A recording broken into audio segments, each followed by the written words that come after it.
안녕하세요, 책마왕입니다. 오늘 제가 나누고 싶은 책은 나스메 소세키의 갱부입니다.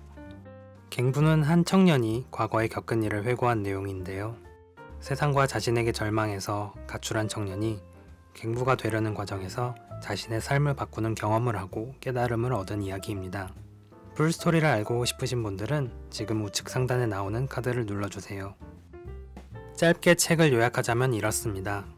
한 청년이 가출을 합니다. 그는 걷던 중에 한 남자를 만나는데요. 그 남자는 청년에게 갱부가 되어볼 것을 제안합니다. 청년은 그를 따라 나서죠. 갱에 도착한 청년은 모든 조롱과 걱정의 시선을 받았습니다.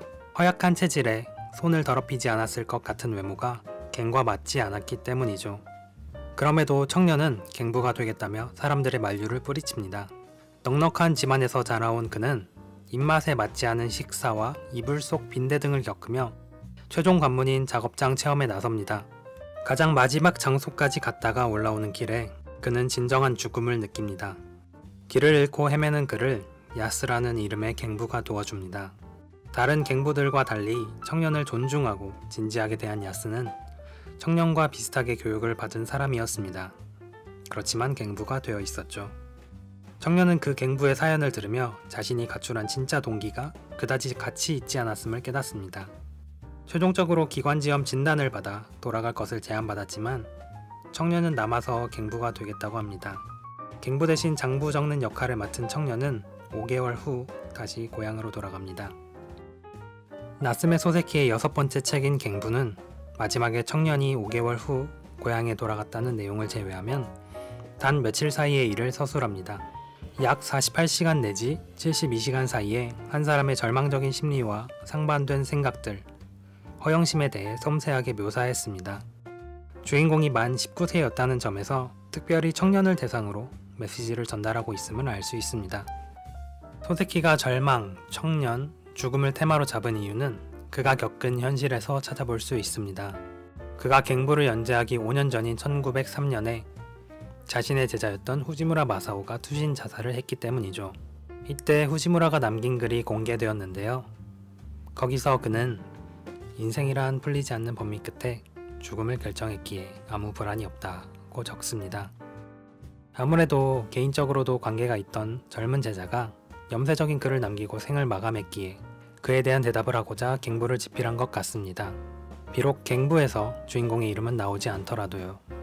참고로 후지무라가 삶을 마친 개곤폭포는 후에 사람들이 뒤를 이어 자살을 하면서 자살의 명소가 되었습니다.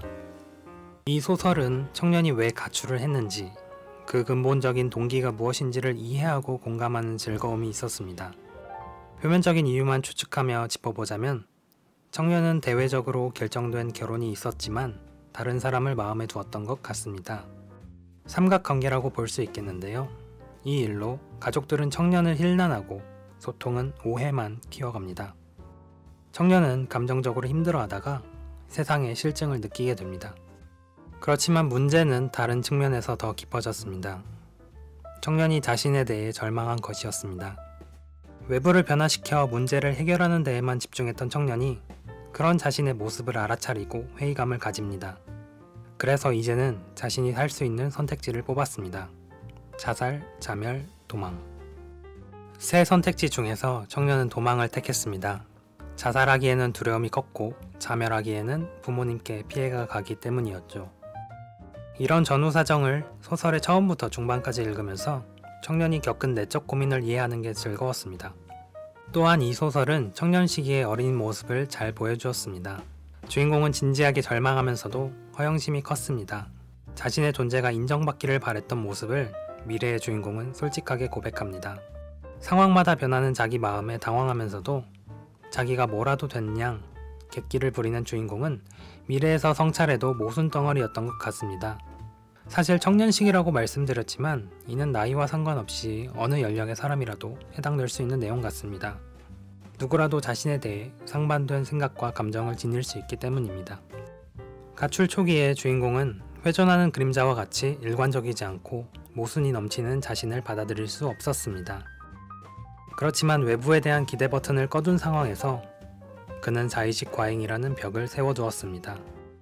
자의식 과잉은 자신의 문제에만 집중하고 그것에 묶여서 시야가 좁아지는 결과를 불러옵니다.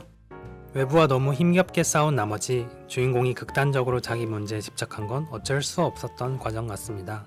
그 속에는 자기가 겪고 있는 걸 누구도 이해할 수 없을 뿐더러 해결해 줄 수 없다는 생각이 가득 차 있었을 듯 합니다. 그 결과 어두운 곳에 들어가 존재를 숨기는 것이야말로 마땅한 선택이라며 자신을 부정만 하는 것이지요.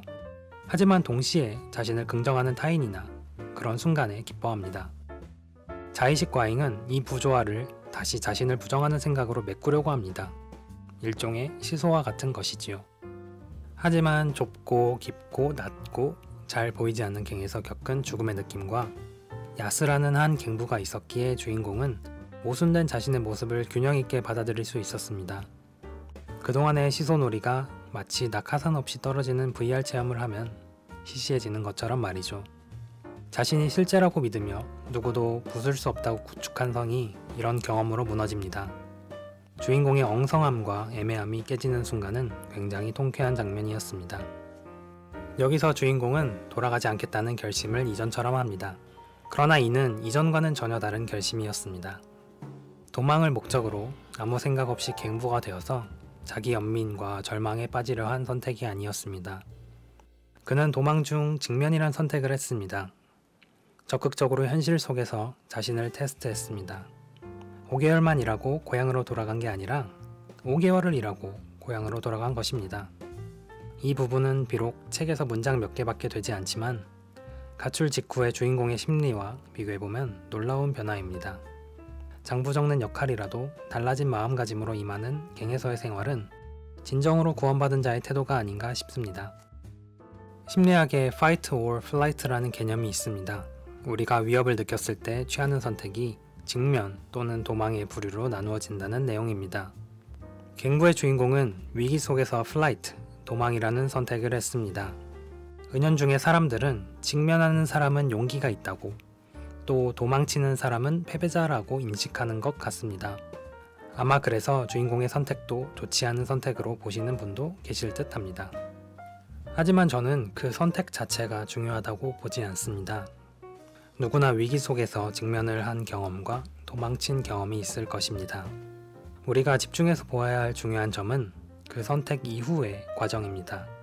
끝없이 전락해가는 느낌이 들었을 주인공이 진짜 전락과 죽음을 맞이하고 삶에 자신에게 호기심을 가지는 모습, 그래서 적극적으로 한계에 도전하는 모습, 도망을 쳤기에 그런 변화가 있던 거라고 말씀드릴 수는 없겠지만 적어도 가출하지 않고 자살과 자멸을 택했다면 마주할 수 없었을 거라고 말씀드릴 수 있습니다. 그리고 갱부의 시점, 즉 미래의 주인공이 과거를 회상하는 시점은 우리를 직면과 도망이라는 프레임에서 벗어나게 합니다. 이 시점은 어째서 그 선택을 했느냐와 그래서 그 선택을 통해 나의 어떤 부분이 달라졌느냐에 초점을 두고 있습니다. 도망을 친 경험이 있다면 괴롭더라도 그때의 동기를 돌아보고 이후의 삶을 점검해 볼 필요가 있습니다. 갱부를 통해서 저는 외부에 실망하고 자기에게 절망한 사람의 선택을 볼 수 있었습니다. 이와 비슷한 주인공이 나오는 책으로 동일 작가의 마음이 있는데요. 이는 다른 영상으로 찾아뵙도록 하겠습니다. 이미 갱부를 읽으신 분이나 읽어보신 분 또는 현재 읽고 계신 분은 댓글로 생각을 남겨주세요. 멋대로 책 읽는 책마왕이었습니다.